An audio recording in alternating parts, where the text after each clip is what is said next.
Добрий день. І оскільки всі ловлять хайп на темі дебатів і готові провести вже всі, кому не ліньки, закон є закон, закон говорить, яких треба проводити обов'язково, але за бажанням сторін. Вже з'явилося 2 відеозвернення стосовно викликів один одного то на дебати, то на стадіон, то потім здавати аналізи. Я хотів сказати простіше. Не треба вигадувати велосипед і записувати звернення.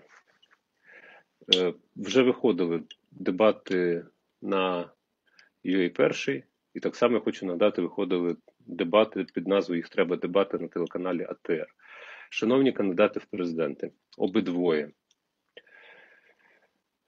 У вас є до 19 квітня шанс просто прийти в студію АТР в найближчий четвер, тобто через тиждень. На програму «Їх треба дебати». І я так розумію, що там готові збільшити хронометраж. Там зазвичай було 55 хвилин, зважаючи на масштабність ваших особистостей і ті мільйони людей, виборців, які за вами стоять, 55 хвилин буде мало, можливо, хронометраж можна збільшити. У вас є шикарний шанс зустрітися в студії АТР, вибачитися один перед одним за всі прикрощі, які ви не говорили, і провести дебати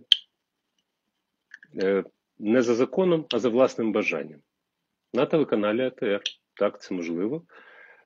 Обіцяю бути чемним хлопчиком. Формат там відомий, можете подивитися, він різноманітний, це не класичні дебати, яких прагнуть на Суспільному. Проте я б хотів від вас почути відповіді на найважливіші питання стосовно 5-річної перспективи. Для того, щоб люди зробили усвідомлений вибір, щоб вибори припинили бути шоу і обміном відеозвернень.